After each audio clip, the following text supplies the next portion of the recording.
seppellire la sua montagna. Oh, bella ciao, bella ciao, bella ciao, ciao, ciao, e seppellire la sua montagna sotto l'ombra di un bel fiore. Et bonjour YouTube, j'espère que vous allez bien. On se retrouve aujourd'hui pour un nouvel opus qui concerne donc le rechargement 38 spécial Wattcutter. Donc je ne sais pas si vous vous en rappelez, la première vidéo concernait le désamorçage, tout simplement. Et donc là aujourd'hui on va s'occuper d'une autre partie, alors ça n'a rien de compliqué, hein. On va s'occuper de l'évasement donc de la douille et son amorçage, tout simplement. Donc l'évasement, ça va être quoi? Ça va être le fait d'écarter légèrement le culot de la douille pour simplement que l'ogive rentre plus facilement. Donc pour effectuer cette opération, on va pas avoir besoin de grand chose, hein. Notre outil, un shell holder et des douilles. Voilà, tout simplement. Donc là, on va mettre en place notre outil dans la presse, le shell holder bien évidemment à sa place. Voilà. Et donc une douille.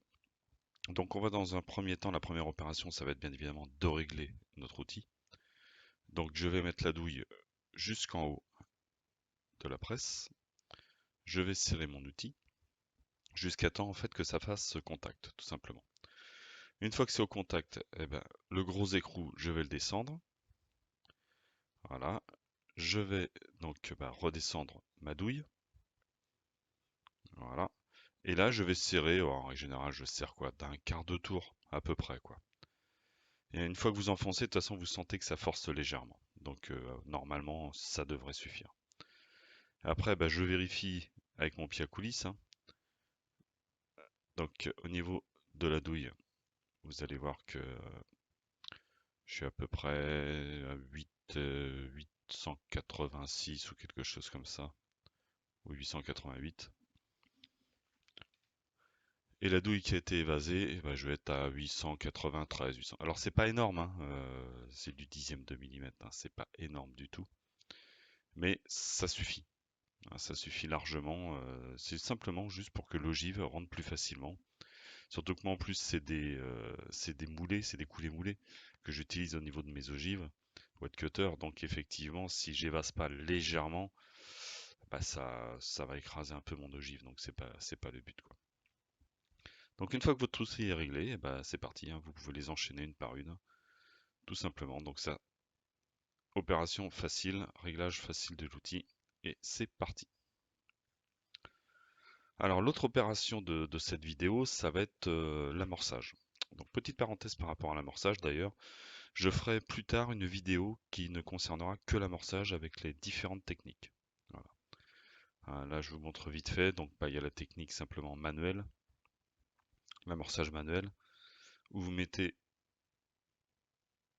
directement les amorces dedans. Voilà. On secoue toujours un petit peu pour qu'elles se mettent dans le bon sens.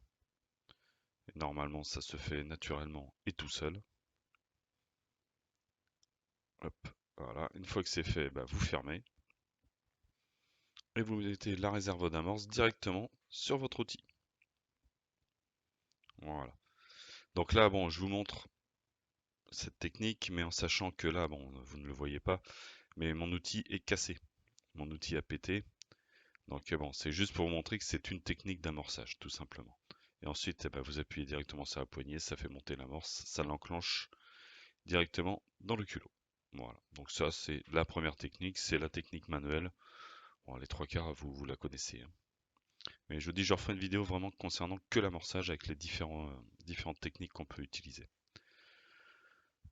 Une deuxième que je vous montre aussi également vite fait, donc c'est directement sur la presse. Donc là, hop, vous voyez un petit peu la technique. C'est simplement la colonne qui va monter. Et quand vous descendez, donc vous mettez l'amorce dans le trou prévu à cet effet. Vous mettez la douille directement sur le shell holder. Et en fait, le fait de descendre, ça enclenche directement l'amorce au cul de votre douille, tout simplement. Et là, votre douille est amorcée. Et après, vous pouvez continuer et les enchaîner une par une, tout simplement.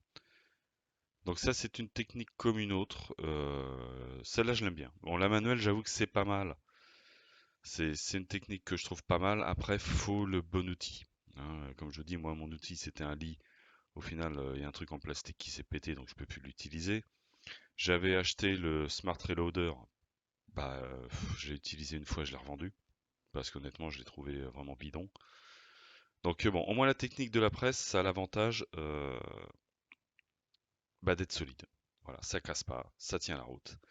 Donc ça, c'est la première technique, et vous verrez l'autre technique se fait par en haut, sur la presse. Donc c'est pareil, je vous dis, ça fera l'objet d'une prochaine vidéo.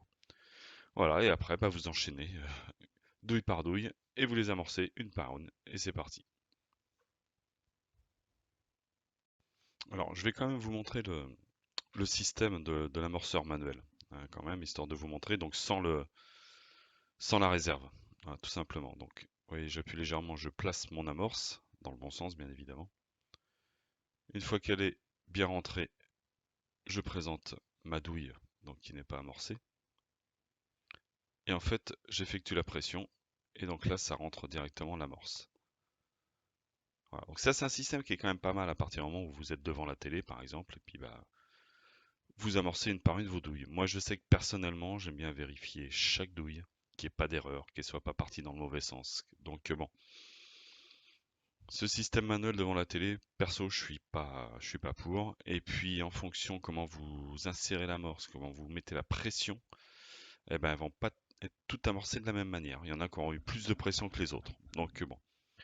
Après, il faut surtout que le rechargement, ça soit un plaisir et pas une obligation.